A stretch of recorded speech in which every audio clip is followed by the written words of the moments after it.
আমাদের টিয়া পাখির ডায়েরি চ্যানেলের নিত্য নতুন রোমান্টিক ভালোবাসার গল্প পেতে ও শুনতে আমাদের চ্যানেলটিকে সাবস্ক্রাইব করে পাশে থাকুন। ধন্যবাদ। ইরিন আর ইমনের জন্মদিন শেষে রিদানের থেকে যেতে বলা হয়েছিল, তবে তারা থাকতে রাজি হয়নি। যেহেতু তাদের সাথে দুটো পুরুষ মানুষ আছে, তাই তাদের রাতে যাতায়াত করলেও কোনো সমস্যা হবে না। বাকি আমন্ত্রিত অতিথিরা রাতের খাবার শেষেই বাসায় চলে গিয়েছিল, শুধু একজন ছাড়া, শুভা। সে বাইরে ম্যাচে থাকে। মেয়েদের ম্যাচ বলে সেখানে কিছু নিয়মকানুন আছে। রাতে 8টার পরে গেট বন্ধ করে দেওয়া হয়। তাছাড়া শুভর এখানে আত্মীয় বলতে যারা আছে তারাও কাছাকাছি কেউ থাকে না, তাই শুভার পক্ষে এই রাতে কোথাও যাওয়া সম্ভব নয়। ইরিন সবটা জেনে শুনেই শুভাকে আসতে বলেছে, আর আজ রাতেই শুভাকে তার সাথেই রেখে দিবে।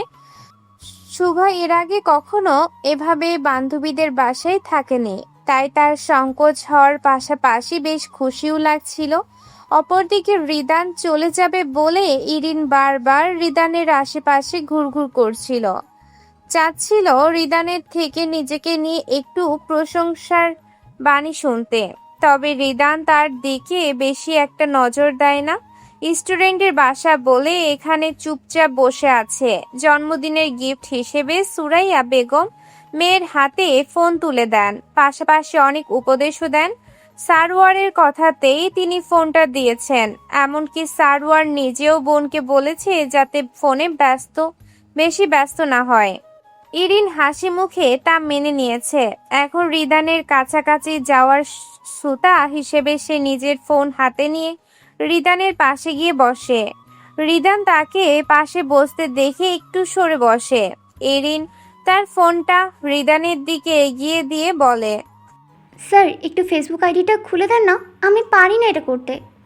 রিদান পাশ ফিরে একটু ব্রু কুঁচকে বলে, কেন? ফেসবুক দিয়ে কি করবে? কি আর করব, সবার সাথে যোগাযোগ করব, বান্ধবীদের সাথে অ্যাড থাকবো, কথা বলবো। এসবে মন দিতে হবে না, আগে পড়াশোনায় মনোযোগী হও।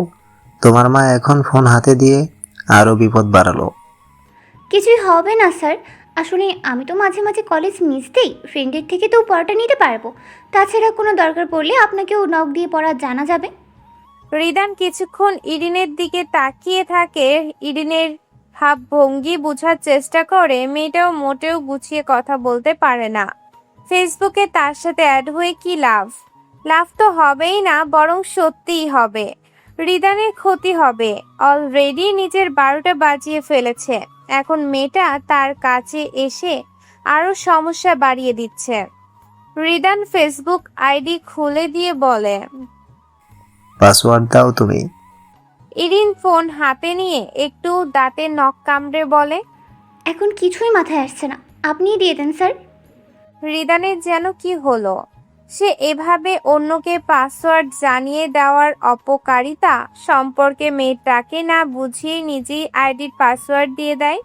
ইরিন আইডি পেয়ে আগে রিদানকে রিকোয়েস্ট পাঠায়, তারপর সেখানে বসে থেকেই একে একে পরিচিত কয়েকজনকে রিকোয়েস্ট পাঠায়। রিদান না চাইতেও আর চোখে সেসব দেখতে থাকে। আইডির পাসওয়ার্ড হিসেবে সে নিজের আইডির পাসওয়ার্ডই দিয়ে দিয়েছে। কেন এমনটা করলো তা তার জানা নেই, তবে হুট করে মনে হলো বলে এমনটাই করে ফেলেছে। ইমন একপাশে দাঁড়িয়ে তার কয়েকটা ছেলে ফ্রেন্ডের সাথে কথা বলছিল। ফ্রেন্ডরা এখনই চলে যাবে, তাই সে তাদের বিদায় জানাতে এসেছে। তার ফ্রেন্ডরা যখন জানতে পারে আজকে শুভা এখানেই থাকবে, তখন ইমনকে সেই নিয়ে টিচ করা শুরু করে। এইসব উঠতি বয়সের ছেলে মেয়েদের স্বভাবই এটা। বিশেষ করে স্কুল কলেজে এভাবে কোনো ছেলে মেয়েকে একটু কথা বলতেই দেখলেই তারা কাপল বানিয়ে দেয়। এমনি ইমনকেও তার বন্ধুরা শুভাকে নিয়ে টিচ করে, অথচ শুভা আর ইমনের মাঝে তেমন কিছুই নেই। গুটি কয়েকবার তাদের মাঝে কথা হয়েছে, তাও সেই কথার কেন্দ্রবিন্দু ছিল ইরিন। তাও বাকিরা না বুঝে এমন করে। এজন্যই শুভাকে ইমনের কাছে আরো বিরক্ত লাগে। এমনিই সে মেয়ে মানুষ, সহ্য করতে পারে না। আর যখন শুনলো শুভা আজ তাদের বাসাতেই থাকবে, তখন থেকেই তার মেজাজ চড়া হয়ে আছে। তার উপর বন্ধুদের দুষ্টুমি তো আছেই। ইমন ভেবে নিয়েছে আজকে সারা রাতের মাঝে সে ভুলেও রুমের বাইরে আসবে না। এদিন ডাকলেও আসবে না। হৃদা যতক্ষণে জানতে পেরেছে সার্ভার তাদের সাথে অনুষ্ঠানে কানেক্ট ছিল, ততক্ষণে সার্ভার ফোন কেটে দিয়েছে। একটা বারও তার কোনো খোঁজ খবর নেয়নি। হৃদা নিজেকে সান্ত্বনা দিচ্ছে এই ভেবেছে বাড়িতে এত মানুষ বলে তার সাথে কথা বলেনি, তবুও নিজেকে সামলানো কষ্ট হয়ে যাচ্ছে। একটা বার তো তার সাথে কথা বলতে পারতো। হৃদার আর মন টিকে না এখানে। সে বারবার মাকে তাড়া দিতে থাকে বেরিয়ে পড়ার জন্য। তবে নওশিন বেগম তখন সুরাইয়া বেগমের সাথে গল্পে ব্যস্ত হয়ে পড়েছেন, তাই হৃদা প্রচণ্ড বিরক্ত অনুভব করছিল। তখনই তুবা এসে বলে, আপু, ছাদে যাবি? আমরা সবাই ছাদে যাচ্ছি, মানে ইরিন, ইমন, শুভা, আমি, রিদান ভাইয়াও যাবে। তুই যাবি? হৃদা একবার না করতে যেও পরে আর না করে না। একটু খোলা হাওয়ায় নিজের দুঃখ বিসর্জন দিতে সবার ছাদে উঠে আসে। ছাদে একপাশে বসার জায়গা রয়েছে। হৃদা সেখানটায় গিয়ে চুপচাপ বসে। তাকে এভাবে মনমরা হয়ে বসে থাকতে দেখে হৃদান এসে পাশে বসে। হৃদা তখন কোনো খেয়ালে ডুবেছিল, তাই সে হৃদানের উপস্থিতি টের পায় না। হৃদা, এভাবে চুপচাপ বসে আছিস কেন? হৃদা একটু চমকে উঠে পাশে ফিরে হৃদানকে দেখে একটু শ্বাস ফেলে বলে, এমনি ভাইয়া, ভালো লাগছে না। খালামণি না বলে ভালো না লাগলে লবণ দিয়ে এনে দিব লবণ, তবেই ভালো লাগবে। হৃদা ফিক করে হেসে ফেলে। এটা তার মায়ের উক্তি। যেই তার সামনে ভালো লাগছে না বলবে তাকে এই বাক্য শোনাবে। হৃদান মুচকে হেসে বলে, তোকে অনেক সুন্দর লাগছে। শাড়িটা কি খালামণির নাকি? হ্যাঁ, এখনো আমার কোনো শাড়ি নেই। বাসায় যা আছে সব আম্মুরগুলো পরেই শেষ করতে পারিনি। শাওয়ারের কি খবর? কথা হয়েছে? হয়নি, ফোন করেছিলাম, রিসিভ হয়নি। আগের দিনেও কথা হয়নি।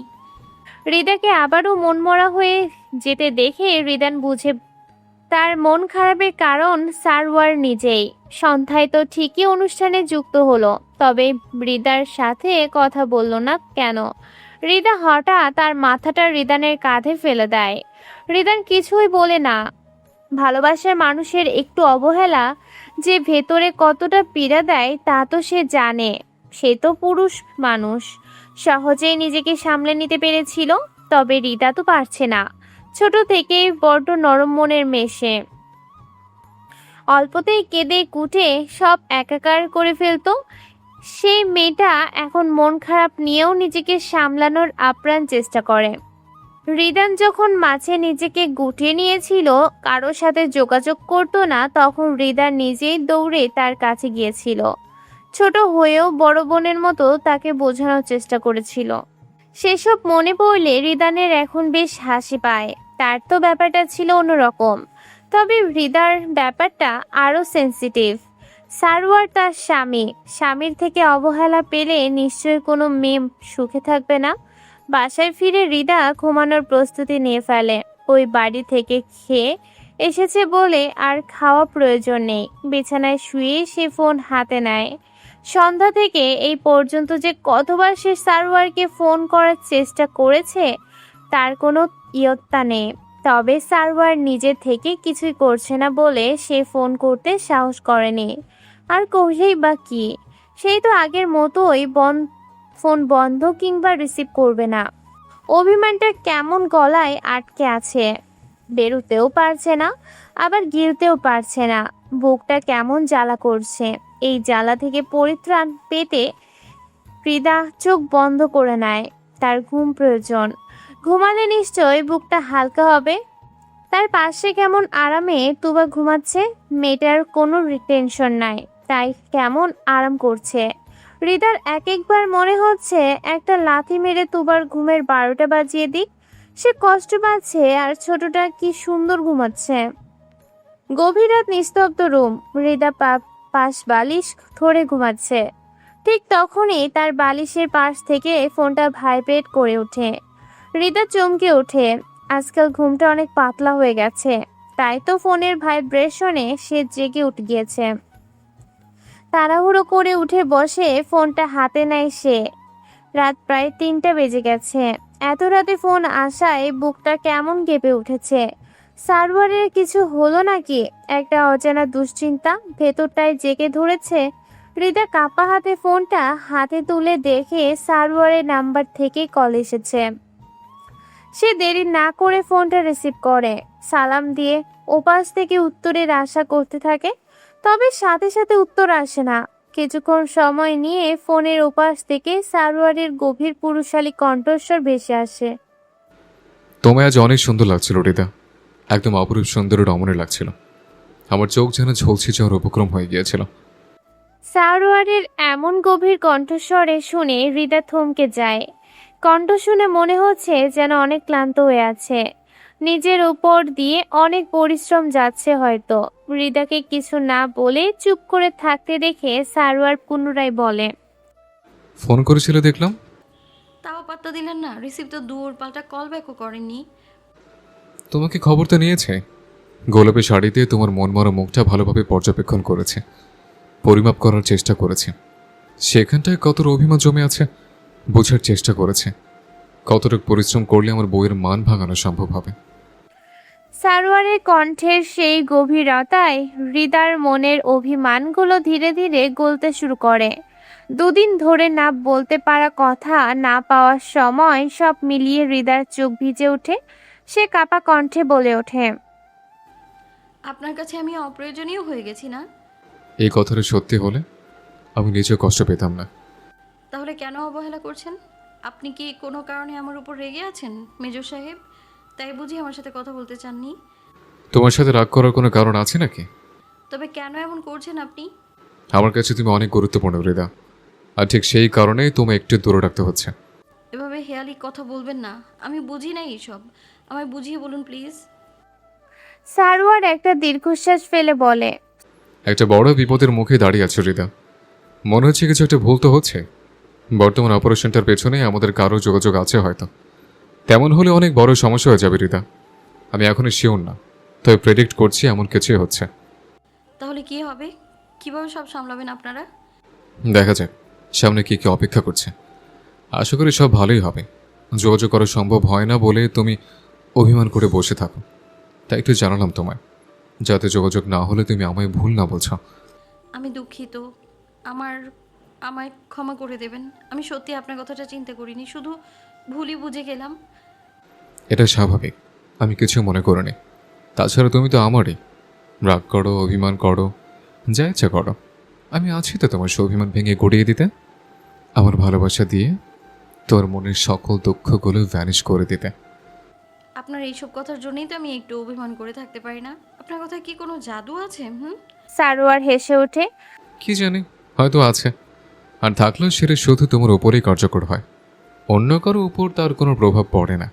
হৃদা নিঃশব্দে হেসে ওঠে, তারপর মুখ ফুটে বলে, আপনি কি ঘুমাচ্ছিলেন? বাসায় এসে একটু রেস্ট করবে ভেবে শুতেই ঘুমিয়ে গিয়েছিলাম। এখনো পোশাকই খোলা হয়নি। বাসায় ফিরেছেন কখন? 1টার দিকে হয়তো। এত রাতে? সেনানিবাসের ভেতরেই তো, এত রাতেও কোনো সমস্যা নেই। পরবর্তী মিশন নিয়ে আলোচনা চলছিল। সন্ধ্যায় ফোনে কথা বলে শেষে মিটিং চলে গিয়েছিল। ফোনটা সাইলেন্ট ছিল, তাই কোনো কলের খবরও পাইনি। হৃদা বুঝতে পারে সারোয়ারের ব্যস্ততার কথা, তবে তার তো ইচ্ছে হয় এভাবে দুটো শান্তিতে কথা বলতে। ইচ্ছে হয় পাশে বসে সারোয়ারের সাথে দুটো সুখ দুঃখের গল্প করতে। অথচ লোকটার সাথে থাকা তো দূর, দুটো কথাও ঠিক মতো হয় না। এসে খেয়েছেন আপনি? খেয়েছে। সারোয়ার মিথ্যা বলে, বাসায় ফিরে আর খাওয়া হয়নি তার, খাবারের রুচিও নেই। তাছাড়া এখন রান্না করারও ইচ্ছে নেই। সব মিলিয়ে খিদা থাকা সত্ত্বেও আর খাওয়া হয়ে ওঠেনি।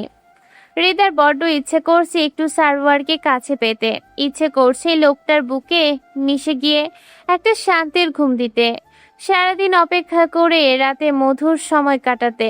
এই দূরত্ব আর সহ্য হচ্ছে না তার। হৃদা আর না পেরে মনের কথাটা বলেই ফেলে। আমাদের পুনরায় মিলন কবে হবে মেজর সাহেব? আপনার অপেক্ষায় বসে আছি আমি। আসছেন না কেন আমার তপ্ত হৃদয় আপনার ছোঁয়ায় শীতল করে তুলতে? হৃদার করুণ কণ্ঠ শুনে সারোয়ারের বুকটা হাহাকার করে ওঠে। যেই মেয়েটা অপেক্ষা করতে পারবে না, টেনশন করতে পারবে না বলে বিয়ে করতে চাইলো না, সেই মেয়েটাই এখন কেমন ধৈর্য ধরে তার ফেরার অপেক্ষা করছে। এবার তো অপেক্ষার পালার অবসান ঘটাতে হবে। সারোয়ার মৃদু নিঃশ্বাস ফেলে কিছুটা ফিসফিসিয়ে বলে ওঠে, আর একটু অপেক্ষা করে বউ, আসছে। খুব শীঘ্রই তোমায় নিজের কাছে নিয়ে আসতে। এবার অনেক দিনের ছুটি নেব, তারপর তোমায় নিজের সাথে রেখে দেব। তখন আর তোমায় এত দীর্ঘ সময় অপেক্ষা করতে হবে না। এবার আমার সাথে নিয়ে যাবেন তো? এই দূরত্ব আমি আর সইতে পারছি না। এভাবে আমি থাকতে পারবো না। আমিও চাই একটা সুখের সংসার করতে। আমার একটা সংসার হবে, নিজ হাতে সবটা গুছিয়ে নেব, আপনার সেবা করবো, আপনাকে কাছ থেকে মন ভরে দেখবো। সারোয়ার সায় দেয় হৃদার কথায়। এবার হয়তো বাড়ি গেলে আর হৃদাকে রেখে আসা সম্ভব হবে না। মাকে তা সে বলেছিল, বিয়ে করে বউকে মায়ের কাছে রেখে আসবে। অথচ এখন দেখছি বউকে সবচেয়ে বেশি প্রয়োজন আর তার নিজেরই। অন্তত বউয়ের সেবা পেতে হলেও তাকে নিজের কাছে রাখতে হবে। সবে তো সংসার জীবনের শুরু, এখন অনেকটা পথ তাদের একসাথে পাড়ি দিতে হবে। শুরুটা অগোছালো হলেও তাদের শেষটা শেষ সুন্দর হতেই হবে। তোর মাথা খারাপ হয়ে গেছে? তুই একা যেতে চাচ্ছিস? হ্যাঁ আম্মু, একবার তো ওখানে গিয়েছিলাম, মামা তো আছেই। সারোয়ারকে জানিয়েছিস কিছু? এই না, বলো না, না বলেই চলে যাব। এই আমি কিছুই জানি না, তোর বাপকে বল গিয়ে। কিছু হলে তো দোষ আমায় দিবে। নিজের মেয়ে যে কত ভালো সেটা তো জানে না। হৃদা মায়ের সাথে কথা বলে রুমে যায়। সে সকালেই চিন্তা করেছে সে সারোয়ারের ওখানে যাবে, না জানিয়ে চলে যাবে, সারপ্রাইজ দিবে তাকে। সারপ্রাইজের সাথে একটু আগেই কথা হয়েছে, বলেছে আজকে নাকি তেমন কাজ নেই, সারা দিন রেস্ট ওনার। তাহলে চলে গেলে উনি এসে এগিয়ে নিয়ে যেতে পারবে। পরে দেখা হলে বকা টকা দিলেও সমস্যা নেই, পরে মানিয়ে নেওয়া হবে। আপু, একা একাই চলে যাবি? তো কি তুইও যেতে চাস সাথে? ধ্যাত, আমি গিয়ে কি করব? সেখানে তোরা তোরা ইটিস পিটিস করবি, আমার লজ্জা লাগবে না? দুলাভাইয়ের সামনে এমনি আবার লজ্জা লাগে। হৃদা তুবার গায়ে একটা থাপ্পড় দিয়ে বলে, তোর বড় বোন হই না আমি? কী সব বলিস, মুখে আটকায় না কিছুই? আমারে দোষ দাস কেন? সেদিন রাতে জামাইরে কি কি বলছিলি সব শুনে ফেলেছি আমি। হৃদা এবার তুবার কান টেনে ধরে বলে, ওরে চুন্নি, না ঘুমিয়ে আমাদের কথা শুনেছিস? আজ তো ফাজিল মেয়ে তো তুই। তুবা নিজের কান ছাড়িয়ে বলে, তো তুমি কানের কাছে শুয়ে জামাইয়ের সাথে পীড়িতের গল্প করবা, আর সেসব আমি শুনে ফেললেই দোষ? নিজের দোষ দেখিস না কেন? সর, আর তোর সামনে কথা বলবো না আমি। চলেই তো যাচ্ছি, পরে আরামে ঘুমাস তুই। তুবা একটু মন মরা হয়ে বলে, আপু, সত্যি চলে যাবি? আমার খারাপ লাগবে তো। আগে না ঝগড়া লাগলে আমাকে শ্বশুরবাড়ি পাঠিয়ে দিতে চাইতি, এখন মন খারাপ কেন হবে? ওইটা তো কথার কথা বলতাম, রেগে বলতাম ওসব। তুবার কথাকে পাত্তা না দিয়ে হৃদা নিজের মতো ব্যাগ গোছাতে থাকে। তুবা মন খারাপ করে বিছানায় বসে বোনের দিকে তাকিয়ে থাকে। হৃদার মুখে কেমন মিষ্টি হাসি দেখা যাচ্ছে, স্বামীর কাছে যাচ্ছে বলে এত খুশি। তুবা বসে থাকতে থাকতে তার ফোনে কল আসে। তুবা ফোন হাতে নিয়ে কলারকে দেখে চমকে ওঠে। তাড়াতাড়ি করে ফোন কেটে মেকি হাসি দেয়। হৃদা ব্রু কুচকে তাকাতেই তুবা বলে, ওই সিম কোম্পানি থেকে ফোন এসেছে। দে তো দেখি আমি, কোন সিম কোম্পানি এটা? বলেই কাড়াকাড়ি করে ফোনটা নিয়ে নেয়। তারপর কল লিস্টে গিয়ে নামটা দেখে ব্রু কুচকে তাকায়। এই নামে কাউকে চিনে বলে তো মনে হয় না। সে সন্দেহের দৃষ্টিতেই তুবার দিকে তাকায়। এই সাম্যটা কে রে?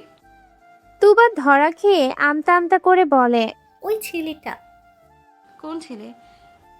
ওই যে আমাদের নিচে ছেলেটা, শিলাদের বাসার ভাড়াটিয়া, আমায় সেদিন হেল্প করলো যে। ওই ছেলে তোকে কেন ফোন দেয়? কিসের কথা তোর সাথে? আপু আসলে সত্যি কথা বলবি, কতদিনের পরিচয় তোদের?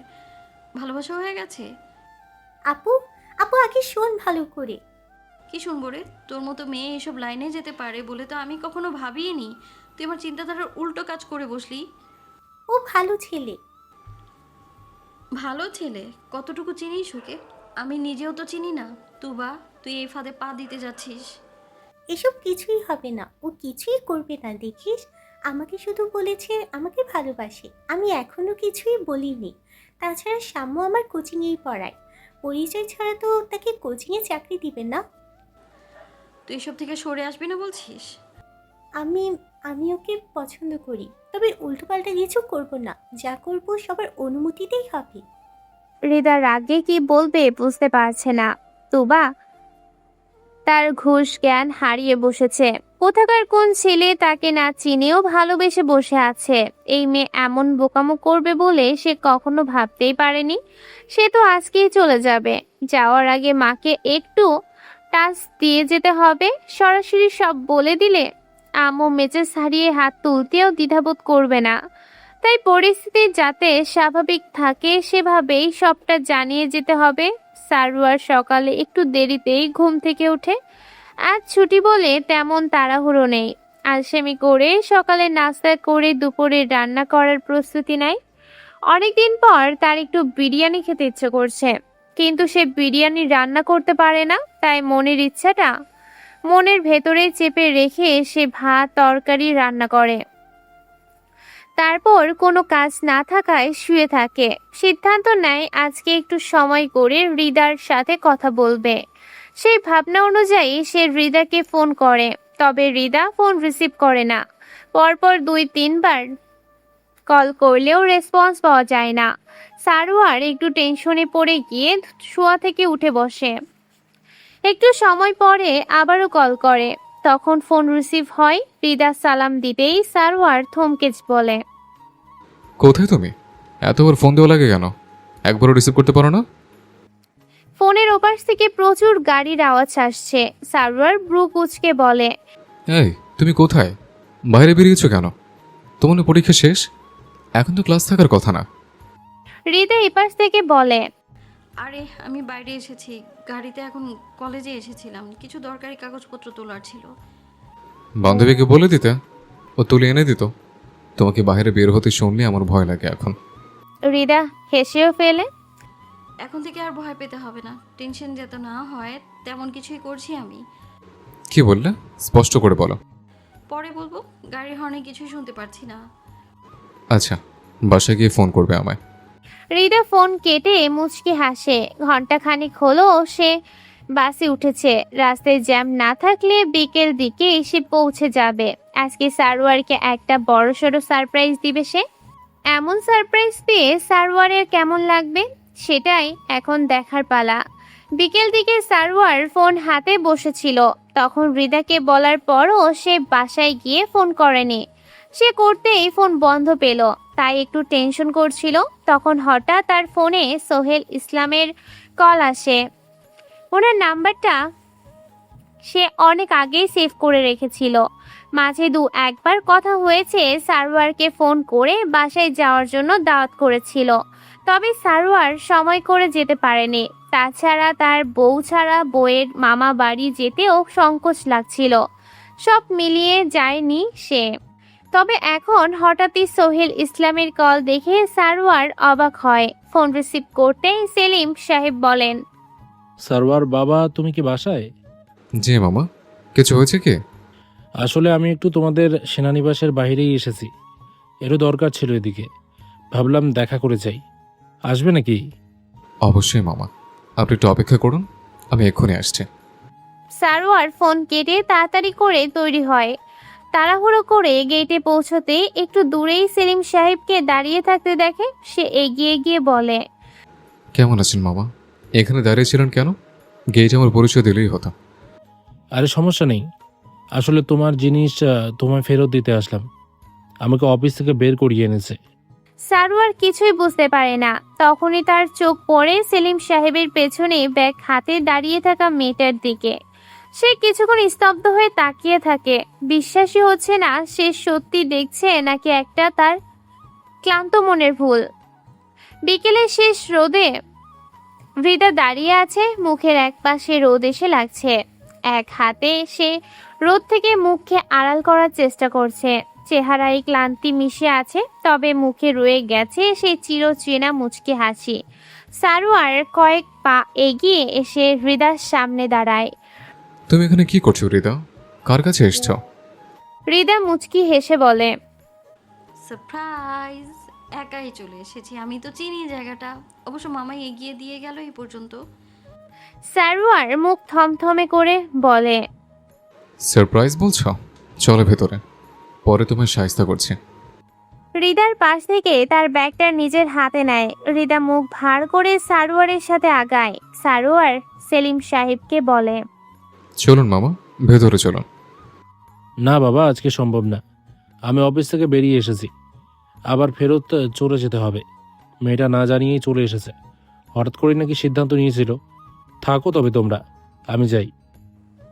সারোয়ার ওনাকে বিদায় দিয়ে হৃদার দিকে এক পলক তাকায়। হৃদা মুখ ভার করে দাঁড়িয়ে আছে। এত অভিমানী মেয়েটা।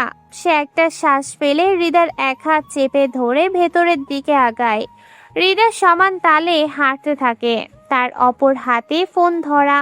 গাড়ি থেকে নেমে মামাকে ফোন করেছিল, তারপর আর ব্যাগে ঢোকানো হয়নি। গেটের ভেতরে ঢুকে পড়লে আর কোনো সমস্যা নেই। সারওয়ার তার হাত ছেড়ে সামনে আগাতে থাকে। কিছু দূর যেতেই সারওয়ার সামনে তাকিয়ে তাকে বলে, বড্ড সাহস হয়ে গেছে তোমার হৃদা। আমি বলিনি এখন আমি প্রচুর ব্যস্ত থাকি?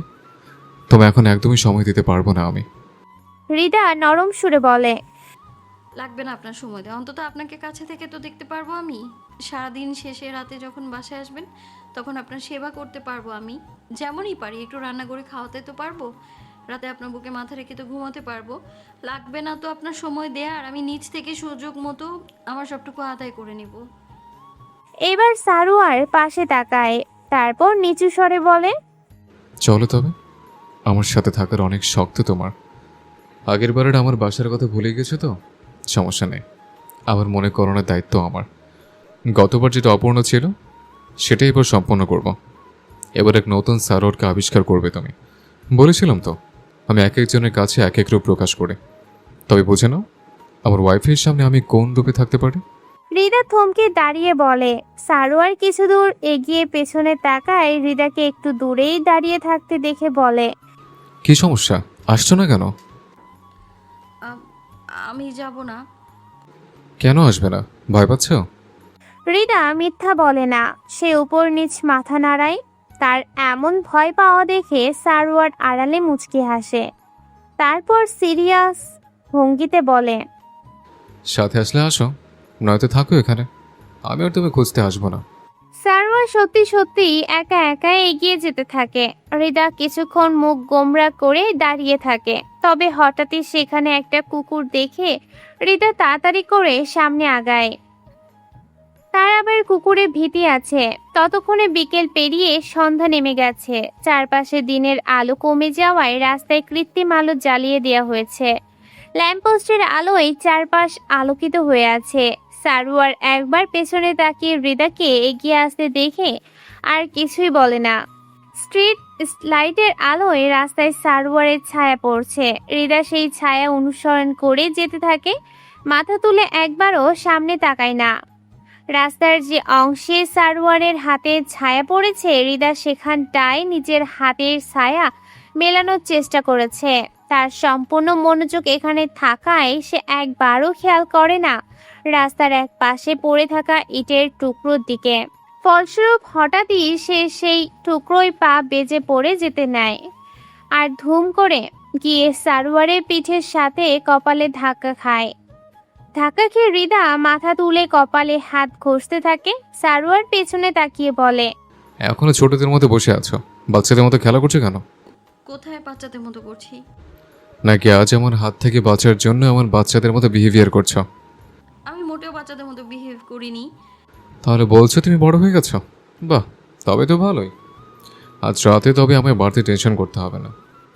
সারোয়ারের এমন লাগাম ছাড়া কথায় হৃদার কান গাল লাল হয়ে যায়। সে মাথা নামিয়ে লজ্জায় দাঁড়িয়ে থাকে। সারোয়ার এগিয়ে এসে হৃদার হাত নিজের মুঠোয় ধরে নিয়ে এগিয়ে যেতে থাকে। রিতা পুতুলের মতো সারোয়ারের সাথে যেতে থাকে আর ভাবতে থাকে না জানি সারোয়ার আজ কি করে তার সাথে। এমনিতেই তার না বলে চলে আসায় রেগে আছে, তখন মামা সামনে ছিল বলে বাড়াবাড়ি করেনি, তবে নিশ্চিন্ত বদ্ধ ঘরে তাকে আর ছাড়বে না। সারোয়ার বাসায় এসে হৃদার ব্যাগ নিয়ে নিজের রুমে ঢুকে এই সুযোগে হৃদা পাশের রুমটাতে যেতে নেয়। সারোয়ার টের পেয়ে পেছন থেকে হৃদার কোমর জড়িয়ে ধরে টেনে নিজের রুমে এনে বলে, গতবারের মতো দরজা আটকে বসে থাকার প্ল্যান করছিলে নাকি? আহা, গতবার তো আমাদের কোনো সম্পর্ক ছিল না, কিন্তু এখন তো আমরা হাজব্যান্ড ওয়াইফ। এখন এসব লুকোচুরি খেলে শোভা পায় না বউ। হৃদা কাপা কণ্ঠে বলে, আ- আমি আপনাকে চিনতে পারছি না। আপনাকে কেমন অচেনা লাগছে। লাগবেই তো, কারণ আমি তো আগের রূপে নেই সোনা। আপনি আমাদের বাসায়ও এমন করেননি। কারণ তখন তুমি অসুস্থ ছিলে, সুযোগ পায়নি তো তখন। তাছাড়া শ্বশুর বাড়িতে থেকে এমন রূপ দেখালে তো ভালো দেখাবে না। আপনাকে ভয় লাগছে আমার। হৃদাকে ভয় পেতে দেখে সারোয়ার মুখ এগিয়ে আলতো করে হৃদার কপালে চুমু খায়, তারপর কানের কাছে মুখ নামিয়ে ফিসফিস করে বলে, সমস্যা নেই, পাও ভয়, একটু ভয় পেলে কিছুই হবে না। ভয়টা পরে আমি ভাঙিয়ে দেব। আপাতত ছেড়ে দিলাম, অনেকটা পথ এসছো তো, ফ্রেশ হও, খাবার খাও, রেস্ট করো, তারপর ঘুমাবো না? আমার অনেক ঘুম পেয়েছে। আচমকা হৃদাকে এমন কথা বলতে শুনে সারোয়ার একটু থামে, তারপর হঠাৎ গা কাঁপিয়ে হো হো করে হেসে ওঠে। হৃদাকে ছেড়ে দিয়ে বলে, পাশের রুমে যাওয়ার কথা ভুলেও ভেবো না। আমি ফ্রেশ হয়ে আসছি, তারপর তুমি যাবে। আমার কথার অবাধ্য হলে কিন্তু বিপদ আছে। সারোয়ার ওয়াশরুমে চলে যায় ফ্রেশ হওয়ার জন্য।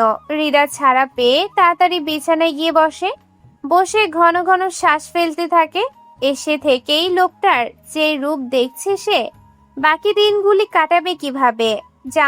জামাই করে পিরিত দেখাতে গিয়ে নিজে থেকে সিংহের গুহায় পা দিয়েছে, এবার তো তার মতো ইঁদুরকে কেউ বাঁচাতে পারবে না।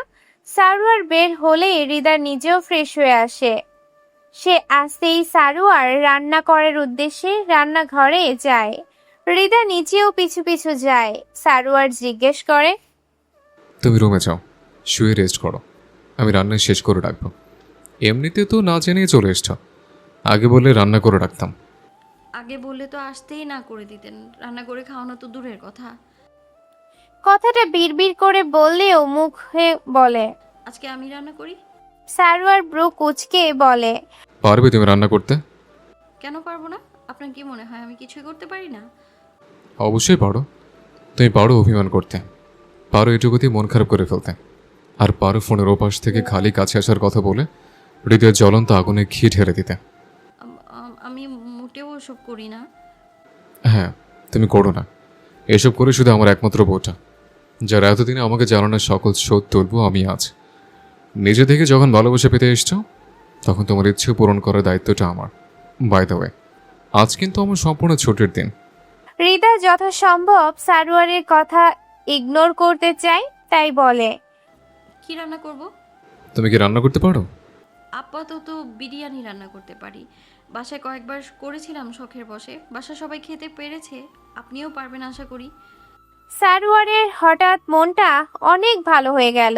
আজই তো তার বিরিয়ানি খেতে মনে চাইলো, আর আজই হঠাৎ ফ্রিদা চলে আসলো, এখন আবার সে এটাই রান্না করতে পারে বলল। সবই কি কোইন্সিডেন্স নাকি? কি কি লাগবে বলো, আমি সব গুছিয়ে বের করে দিচ্ছি। গোস্ত আছে বাসায়? মুরগির গোস্ত আছে বোধহয়, ফ্রিজে চেক করে দেখো। সারোয়ার একে একে সকল মশলার কৌটো এনে সাজাতে থাকে। হৃদা যখন ফ্রিজে খুলে তখন তার মনে হয় এতদিনে সে সত্যি তার নিজের একটা সংসার পেয়েছে। সে নিজের সংসারে আজ প্রথমবার এসে নিজের হাতে রান্না করবে স্বামীর জন্য। খুশিতে তার মনটা ভরে যায়। সে সব গুছিয়ে নিয়ে রান্নাঘরে যায়, তারপর গায়ে জড়ানো কামিজের ওড়নাটা আড়াআড়ি ভাবে বেঁধে কাজে লেগে পড়ে।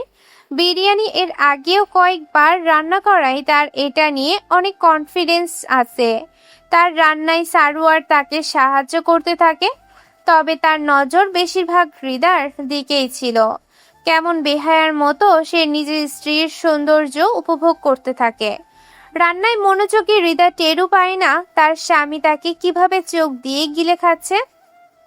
টের পেলে হয়তো তার টিকিটাও তার রান্নাঘরে খুঁজে পাওয়া যেত না। রান্নাঘরের আগুনের তাপে হৃদা ঘেমে একাকার, তার উপর এখন গরমের দিন চলছে। সব মিলিয়ে তার কাহিল অবস্থা। এতক্ষণে রান্নায় মনোযোগী হৃদা সারোয়ারের দিকে তাকায়। সারোয়ার তখন সালাদের জন্য শসা টমেটো প্রস্তুত করছে। গরমে ঘেমে তার টি শার্ট পিঠের সাথে চিপকে আছে, ঘাড়ের দিকে স্পষ্ট ঘামের বিন্দু উঁকি দিচ্ছে। হৃদা তার ওড়নার এক প্রান্ত দিয়ে সারোয়ারের ঘাড়ের দিকে মুছিয়ে দিতে চায়। তখনই সারোয়ার পেছন ফিরে তাকায়। হৃদা সারোয়ারের কপাল গলার দিকটাও মুছিয়ে দিতে থাকে। সুযোগ পেয়ে সারোয়ার তার কোমর জড়িয়ে ধরে তাকে বাহু বন্ধনে আটকে ফেলে। হৃদা আটকে ওঠে, সরে যেতে দিলে সারোয়ার বলে, এবারে কিন্তু আমি ডাকিনি তোমায়, তুমি নিজে থেকে কাছে এসছো, তবে পালাতে চাচ্ছ কেন? আ- আমি আমি তো আপনাকে হেল্প করতে এসেছিলাম। এভাবে সাহায্য করতে এসছো, উল্টো তো আমি আরো বিপদে ফেলে দিচ্ছ। হৃদা কিছু না বুঝে বোকার মতো তাকিয়ে থাকে। সারোয়ার মুচকি হেসে বলে, রুমে গিয়ে ফ্যানের নিচে বসো, তোমাকে এভাবে দেখে আমার আরো সমস্যা হচ্ছে। আমাকে সাহায্য করতে হলে তুমি এখান থেকে যাও, বাকিটুকু আমি শেষ করে ফেলতে পারবো।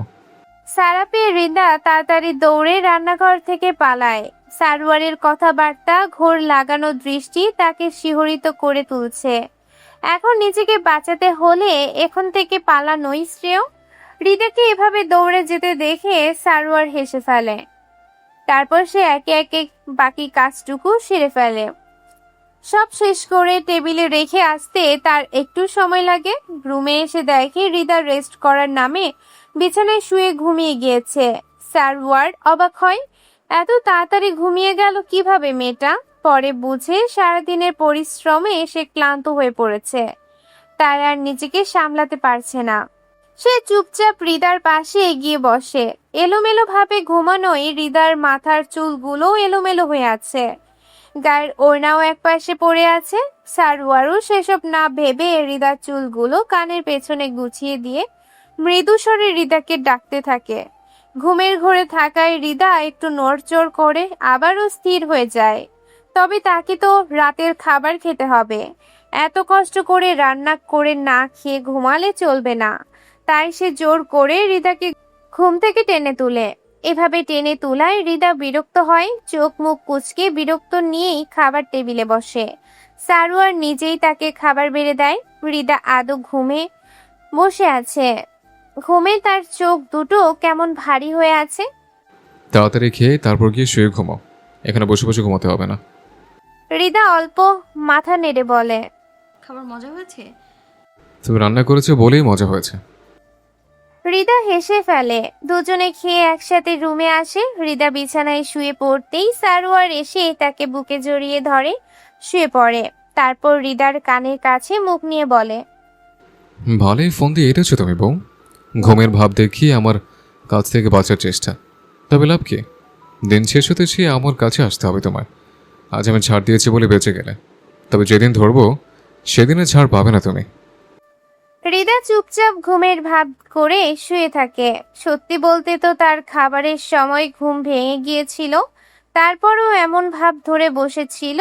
তবে এতদিন পরে সারওয়ারকে কাছে পেয়ে তার খুব ভালো লাগছে, তাই তো স্বামীর বুকে মুখ গুজে আরামে ঘুমের রাজ্যে পাড়ি দেয়। সকালে ঘুম থেকে উঠে হৃদাকে নিজের বুকের ঘুমানো অবস্থায় পেয়ে সারওয়ারের বুকটা ঠান্ডা হয়ে যায়। এক অন্যরকম প্রশান্তি অনুভব হয়। সে আরো শক্ত করে হৃদাকে বুকে জড়িয়ে ধরে যেন পারলে বুকের ভেতর ঢুকিয়ে নিবে মেয়েটাকে। এইভাবে শক্ত করে চেপে ধরায় হৃদা একটু নড়ে চড়ে ওঠে। সারোয়ার হাতের বাঁধন একটু হালকা করলে হৃদা পুনরায় চুপচাপ ঘুমিয়ে যায়। সারোয়ার মুচকি হেসে হৃদার কপালে একটা চুমু দেয়। তারপর পরম আদরে তার মাথার চুলে হাত নাড়াতে নাড়াতে তাকে ডাকতে থাকে। তবে হৃদা যেন এখন ঘুম ভেঙে উঠতেই নারাজ। সে এভাবেই ঘুমিয়ে তৃপ্তি পাচ্ছে, তাই এই সাধের ঘুমটা সে ভাঙাতে চায় না। যেন কতদিন পরে এভাবে আরামে ঘুমাচ্ছে সে। হৃদা এখনো উঠতে চায় না বুঝতে পেরে সারোয়ার মুচকি হাসে। হৃদাকে রেখে উঠে যেতে নিলে হৃদা শক্ত করে তাকে চেপে ধরে। ঘুম ঘুম কণ্ঠে ধীরে বলে ওঠে। যাবেন না, আমার এভাবে ভালো লাগছে। হৃদার ঘুম ঘুম কণ্ঠ শুনে সারোয়ারের বুকটা কেঁপে ওঠে। অনেকদিন হয়ে গেল হৃদার এই ঘুম জড়ানো কণ্ঠ সে শোনেনি। সেদিন রাতে হৃদার এই ঘুম জড়ানো কণ্ঠ শুনে সে কিছুক্ষণ স্তব্ধ ছিল। আর তার এতদিন পরে আজ আবার শুনতে পেল। এখন তো আরো অসম্ভব হয়ে গেল তার হৃদাকে ফেলে উঠে যাওয়া। কাজকর্ম ফেলে রেখে তোমার সাথে ঘুমোতে বলছো? আজকেও ছুটি নিয়ে নিন। বাপেরও বাপ থাকে, তেমনি তোমারও স্বামীর ছাড় আছে। বিনা কারণে ছুটি দিবে না আমায়। বিনা কারণ না তো, বলবেন আপনার ওয়াইফ এসেছে। তারপর তারপর কি বলবো? আমার ওয়াইফ আমার সাথে সময় কাটাতে এসছে। আমার ওয়াইফকে সন্তুষ্ট করার জন্য দয়া করে আমায় ছুটি দিয়ে বাধিত করুন স্যার। হৃদার ঘুমটুম সব উধাও হয়ে গেছে। সারোয়ারের এমন কথায় তার কান লাল হয়ে গেছে। সে লজ্জায় আর কথা বলতে পারে না। আলগোসে সারোয়ারকে ছেড়ে দিয়ে ওপাশ ফিরে শুয়ে পড়ে। সারোয়ার মুচকি হেসে উঠে চলে যায়। কিছুক্ষণ বিছানায় গড়াগড়ি পেরে হৃদার মনে পড়ে সে এখানে কেন এসেছে। সে তো এসেছে স্বামীর সেবা করতে। সে লাফিয়ে বিছানা থেকে উঠে দেখে সারোয়ার এখনো ওয়াশরুম থেকে বের হয়নি। মনে হয় ওখানে গিয়ে ঘুমিয়ে গেছে। মনে মনে এটা ভেবে সে হেসে ফেলে। তারপর সে উঠে পাশের রুম থেকে ফ্রেশ হয়ে রান্নাঘরে যায়। ফ্রিজের নিচের দিকে দিকে নরমালের অংশ, তাই সে হাঁটু গেড়ে বসে সব চেক করছিল। তখনই ঘাড়ে কারোর নিঃশ্বাসের ছোঁয়া পেয়ে হৃদা চমকে মৃদু চিৎকার করে ওঠে। পেছনে তাকিয়ে সারোয়ারকে দেখে বলে, এভাবে ভয় কেন দেখাচ্ছেন? কোথায় ভয় দেখালাম? আমি তো দেখছিলাম তুমি কি করছিলে এখানে। কি আর করব, নাস্তা বানাবো তাই দেখছিলাম কোথায় কি আছে। কি বানাতে পারো? কি খান আপনি সকালে? সেদিন তো মনে হয় স্যান্ডউইচ বানিয়েছিলেন। সকালের জন্য আমার এটাই যথেষ্ট। বাহ, তাহলে তো ভালোই। জানেন, সেদিন আমি একটা নিউ স্টাইলের রেসিপি দেখেছিলাম, দাঁড়ান আপনাকে করে খাওয়াই। হৃদা দ্রুত ফ্রিজ থেকে গাজর, শসা, ডিম বের করে। ডিম সিদ্ধ দিয়ে সে গাজর শসা চিকন করে পলে নেয়। সারোয়ার চুপচাপ দাঁড়িয়ে হৃদার কাজকর্ম দেখতে থাকে। হৃদা নিজের মতো তার রান্না শেষ করে। তারপর সারোয়ারের দিকে তাকিয়ে বিজয়ের হাসি দেয়। সারোয়ার মুচকি হেসে হৃদার দু গালে হাত রেখে হৃদার কপালে গভীরভাবে ঠোঁট ছোঁয়ায়। হৃদা লজ্জায় চোখ বন্ধ করে নেয়। এক হাতে সারোয়ারের টি শার্টের একাংশ খামচে ধরে। অসংখ্য ধন্যবাদ তোমায় আমার সকলটা এত সুন্দর করে সাজিয়ে তোলার জন্য। সারোয়ার তাকে ছেড়ে দিলে হৃদা তাড়াতাড়ি করে সেখান থেকে পালায়। তা দেখে সারোয়ার হেসে ফেলে। সকালের খাবারের সময় হৃদা তার অভিযোগের খাতা নিয়ে বসে আর সারোয়ার খেতে খেতে সেসব মনোযোগ দিয়ে শুনতে থাকে। আপনার বাসায় তো টিভিও নেই, আমি সারাদিন সময় কাটাবো কি করে? সেটা তোমার এখানে আসার আগে ভাবা উচিত ছিল। এখন আমি কি করব সারাদিন? অপেক্ষা করবে। আমি বাসায় আসলে তারপর আমার সাথে সময় কাটাবে। একান্তের সময় শুধু তুমি আর আমি। এখানেও অপেক্ষা? তো তোমায় কি এখন আমার সাথে অফিস নিয়ে যাব, নাকি অফিসে না গিয়ে তোমার সাথে সময় কাটাবো? দেখলাম তো কালকে আমাকে ফেলে রেখে কীভাবে ঘুমিয়ে গিয়েছো। মনে থাকবে আমার। সব একেবারে উসুল তুলব। বি রেডি বউ। যেদিন ধরবো আর ছাড় পাবে না। উফ, আপনি আপনি না অতিরিক্ত, খালি এসব কথা। এমা, তুমি লজ্জা পাচ্ছ না? এটা তো অবিশ্বাস্য ঘটনা। হৃদা মাথা নামিয়ে ফেলে। সে লজ্জা পেয়েছে, প্রচুর লজ্জা পেয়েছে। তবে সেটা আর প্রকাশ করা যাবে না, নয়তো সারোয়ার আরো সুযোগ পেয়ে তাকে লজ্জায় ফেলতে চাইবে। সারোয়ার পোশাক পরে হৃদার সামনে আসে। বোতামগুলো লাগিয়ে দাও তো। আপনি লাগিয়ে নিন না। বউত হাতে কষ্ট করতে যাবো কেন? এতদিন কিভাবে করেছেন? কষ্ট করেই করেছে। এখন তুমি আছো তো, তাহলে আর কষ্ট করবো কেন? আসো তাড়াতাড়ি, দেরি হয়ে যাচ্ছে। হৃদা ফোঁস করে শ্বাস ফেলে এগিয়ে গিয়ে সারোয়ারের শার্টের বোতাম লাগিয়ে দিতে থাকে। সুযোগ পেয়ে সারোয়ার তার কোমর জড়িয়ে ধরে কানের কাছে মুখ নামিয়ে ফিসফিসিয়ে বলে, আমার কাছে চলে এসে ভালোই করেছো। তুমি তো জানো না কতটা খুশি হয়েছে আমি। এখন অফিসে গেলেও একটা কথাই মাথায় থাকবে, বাসায় আমার জন্য কেউ অপেক্ষা করছে। এতদিন শুধু নিঃস্ব নিঃস্ব ফিল হতো। এতদিন অপেক্ষা করতাম কখন ফোন করব আর তোমার কণ্ঠ শুনে হৃদয়কে শীতল করব। এখনও সে অপেক্ষা নেই। এখন তো বাসায় এলেই তোমাকে পেয়ে যাব। হৃদা কাপা হাতে সারোয়ারের পোশাকের বোতাম লাগিয়ে দেয়। সারোয়ার মাথা তোলার আগে তার ঘাড়ের ছোট্ট ঠোঁট ছুঁয়ে আসে। হৃদা শিউরে ওঠে। সারোয়ার সম্পূর্ণ তৈরি হয়ে বলে, সারাদিন বাসায় বসে কি করবে তুমি ভালো জানো। সারাদিন ঘুমাও, নতুন নাচানাচি করো, কেউ দেখবেও না, আটকাতেও আসবে না, শুধু দরজা খুলবে না, কেউ আসলেও খুলবে না। আপনি আসলেও খুলবো না।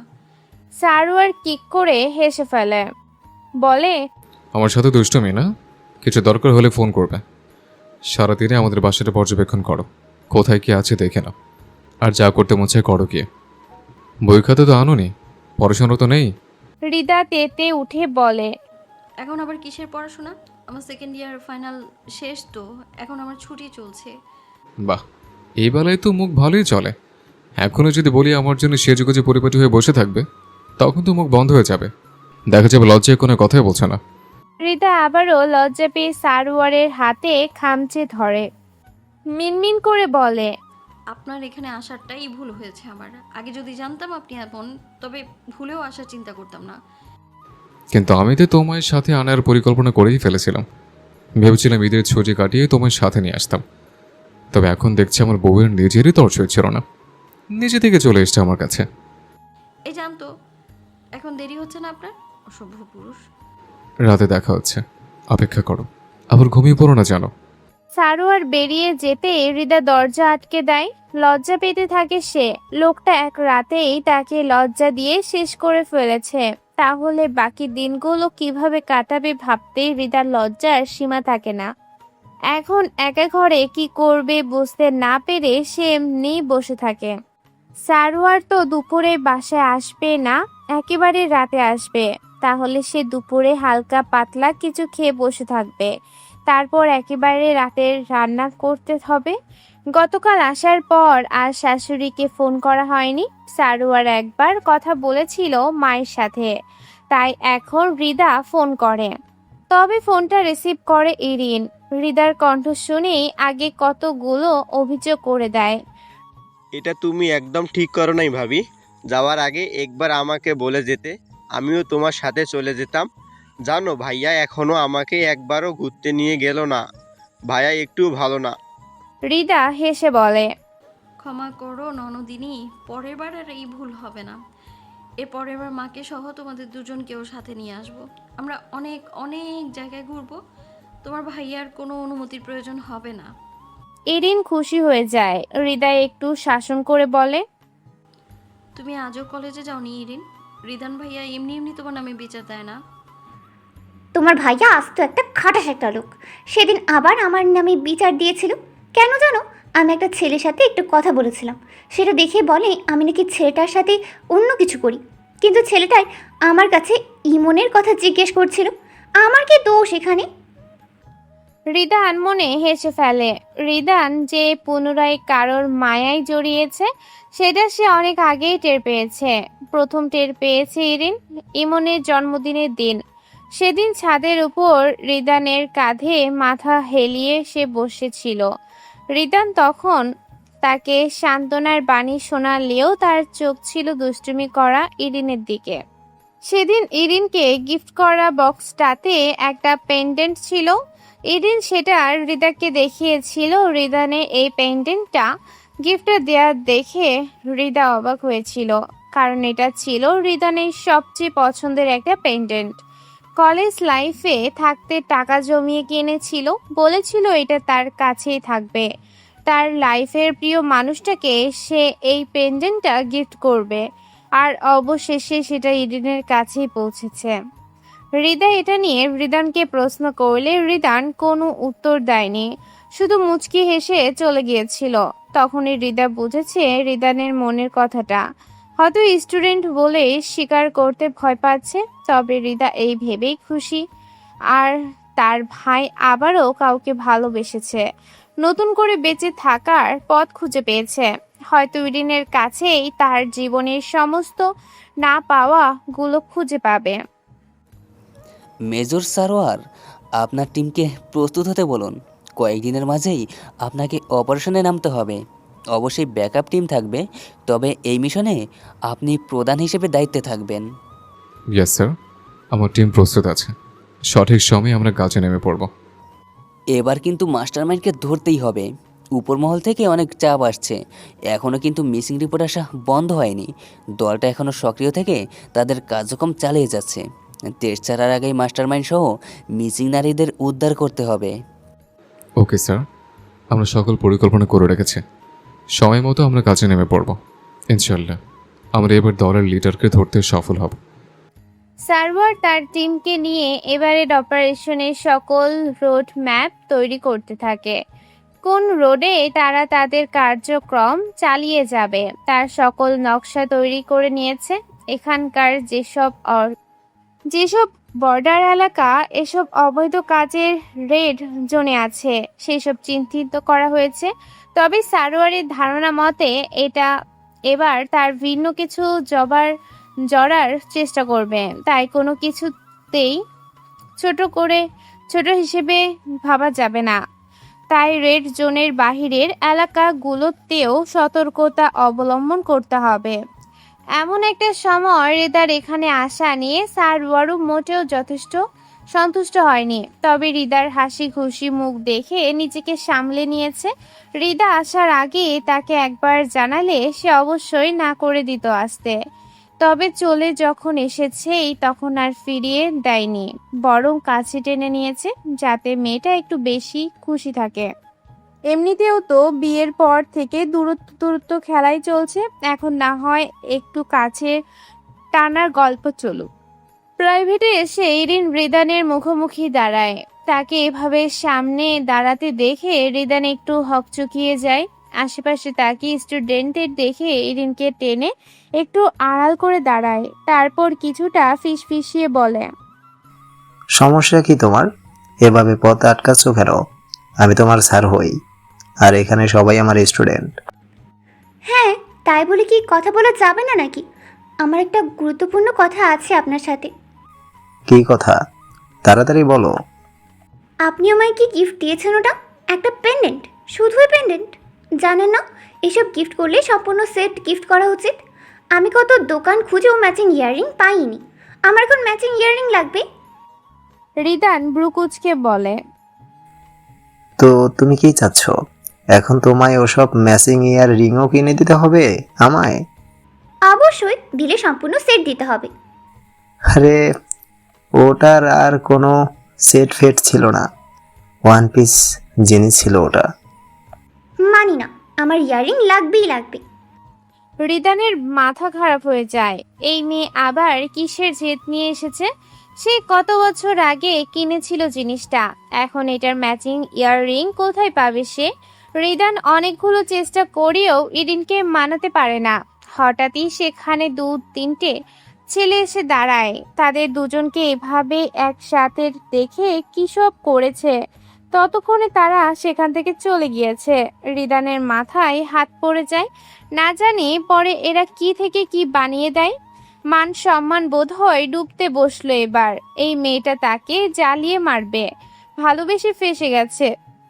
আগের মতো এখন আর দুটো ধমকও দিতে পারে না। ধমক দিতে গেলেই ইরিনের মায়াবী মুখ দেখে থমকে যায়। অবশেষে ইরিনের মতে চলতে গিয়ে ফেসে যায়। আরে তুবা আপু না, এখানে একাকি কি করছো? তুবা একা একা দাঁড়িয়ে শ্যামের জন্য অপেক্ষা করছিল। তখনই সেখানে তার কলেজের জুনিয়র একজন মেয়েকে দেখে একটু চমকে ওঠে। মেয়েটা তারই এক বান্ধবীর ছোট বোন। মেয়েটার সাথে তার কয়েকজন মেয়ে আছে, হয়তো এখানে ঘুরতে এসেছে। তুবা মুচকি হেসে বলে, আপু কি বিশেষ কারোর জন্য অপেক্ষা করছেন নাকি?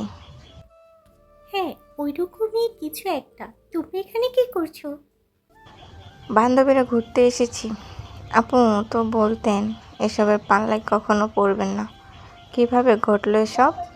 তুবা মুচকি হাসে। এইসবের পাল্লায় পিছলে পড়ে গেছি। আপাতত কোমর ভেঙে পড়ে আছি, তাই আর সরে আসা সম্ভব হচ্ছে না। তা তোমার বড় বোন মনি কেমন আছে? দুদিন ধরে কথা হচ্ছে না।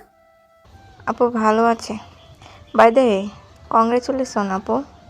হাসে। মেয়েরা চলে গেলে প্রায় সাথে সাথেই সেখানে একটা ছেলে চলে আসে। ছেলেটি তাকে দেখেই মিষ্টি করে হাসে। প্রত্যুত্তরে তোবাও অল্প হাসে।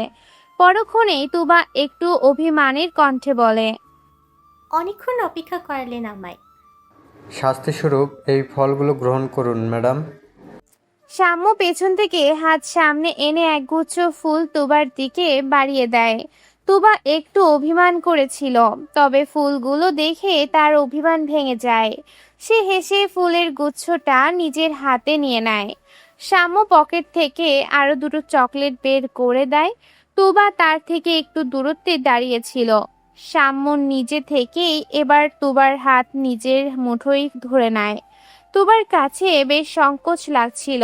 এই প্রথমবার সে বাসায় মিথ্যে বলে একটা ছেলের সাথে দেখা করতে এসেছে। তার উপর ছেলেটিকে তার বোন একদমই পছন্দ করে না। তেমন কিছুই জানা নেই ছেলেটির বিষয়ে।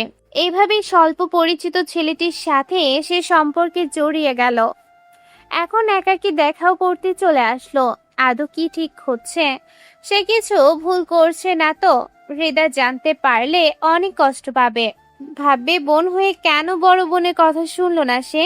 তবে তুবা যে সাম্যকে ভালোবেসে ফেলেছে, তাই তো নিজের স্বভাবের বাহিরে গিয়ে একটা ছেলের সাথে দেখা করতে চলে আসলো। এখন সামনে দুটো পদই খোলা রয়েছে। হয়তো ভবিষ্যতে সব ভালোই হবে, নয়তো এই একটা মাধ্যমেই তার জীবন ধ্বংস হয়ে যাবে। সারওয়ারের ফিরতে বেশ রাত হয়ে যায়। হৃদা তখন বসে বসে ফোন দেখছিল। রুমে তার চোখ বন্ধ হয়ে আসছে। তাকিয়ে থাকা অসম্ভব হয়ে পড়েছে, কিন্তু সে ঘুমাবে না। সারওয়ার আসলে দরজা খুলে দিতে হবে। সারওয়ারের সেবা করতে হবে, তাই তাকে জেগে থাকতে হবে। সব সময় হৃদয় জেগে থাকা প্রয়োজনীয় হলে সে ফোন দেখতে থাকে। তাহলে ফোনের আলোয় ঘুম ঘুম ভাবটা কেটে যায়। তবে আজ কেন যেন সব বিপরীত হচ্ছে।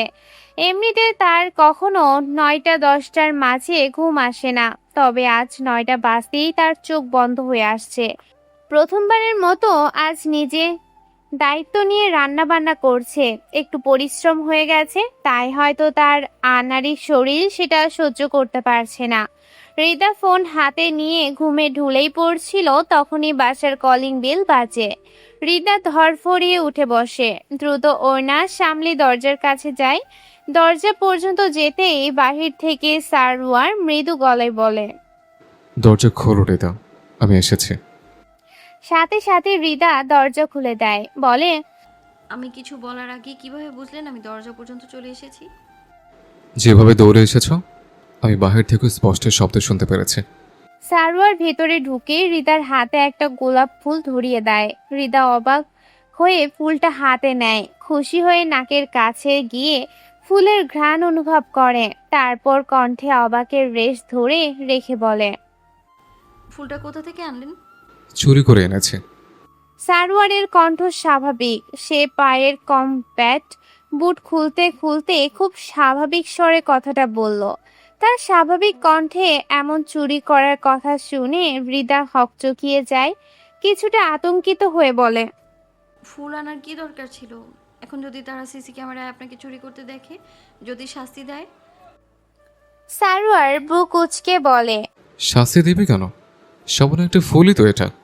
আরে, আমার একটা ফ্রেন্ডের এক ভাইয়া আপনার মতো আর্মিতে চাকরি করে। আপনাদের হসপিটাল আছে না, ওই যে সিএমএস, ওখানে ডক্টর দেখাতে এসেছিল। পরে বাগান থেকে একটা ফুল ছিঁড়েছিল। ওকে অনেক বকা দিয়েছে একটা বদমাশ আর্মি। সারোয়ার কি বলবে বুঝে উঠতে পারে না। সে হৃদাকে পাশ কাটিয়ে রুমে গিয়ে পোশাক খুলতে শুরু করে। হৃদাও বকবক করতে করতে তার পিছু পিছু আসছিল। এই গরমেও পোশাক পরে ঘেমে সারোয়ারের অবস্থা খারাপ। হৃদা সিলিং ফ্যানের পাশাপাশি চার্জার ফ্যানটাও ছেড়ে দেয়। সারোয়ার তখন শার্টটা খুলে বিছানায় পেছনে হাত টেকিয়ে চোখ বন্ধ করে বসে থাকে। হৃদা ফুলটা হাতে নিয়ে একটু পর পর ঘ্রাণ নিচ্ছে। সারোয়ার অল্প চোখ খুলে হৃদাকে ফুলের দিকে মনোযোগ দিয়ে তাকিয়ে থাকতে দেখে বলে। এদিকে আসো। হৃদা এগিয়ে আসতেই সে আচমকা টেনে হৃদাকে কোলে বসিয়ে দেয়। হৃদা হকচকিয়ে গিয়ে উঠে পড়তে নিলে উল্টো ধমক খায়। ধমক খেয়ে হৃদা চুপ করে বসে থাকে। সারোয়ার হৃদার হাত থেকে ফুলটা নিয়ে হৃদার খোপায় গুজে দেয়। তারপর হঠাৎই হৃদার এক গালে তার খসখসে হাত রেখে অপর গালে ঠোঁটের ছোঁয়া দেয়। হৃদা চোখ খিচে বন্ধ করে নেয়। তার কানের কাছে মুখ এগিয়ে নিয়ে বলে, আমি বাসায় ফিরলে আগে মিষ্টি করে একটা হাসি দেবে। তোমার হাসির মাঝে আমি আমার শান্তি খুঁজে পাই। দুটো মিষ্টি মিষ্টি কথা বলবে, এগিয়ে এসে আমার সাহায্য করবে। এসব কেন বলছি জানো? প্রতিটা মেয়ের যেমন স্বামীর থেকে কিছু চাওয়া আছে, তেমনি ছেলেদেরও তাদের বউয়ের থেকে অনেক কিছুই চাওয়ার থাকে। আমি চেষ্টা করব আমার সবটুকু দিয়ে তোমার সকল চাহিদা পূরণ করতে।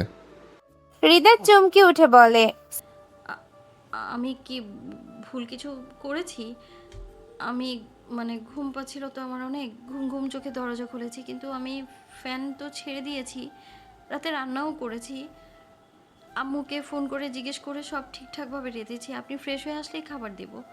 সারোয়ার আলগোসে হৃদাকে বুকে চেপে ধরে বলে, আরেকটু বসো এখানে, আমি খুবই ক্লান্ত হয়ে আছি। তোমাকে বলেছিলাম আগামী কিছুদিন আমার সময় হবে না, তুমি তো শুনলে না, চলে এলে না বলে।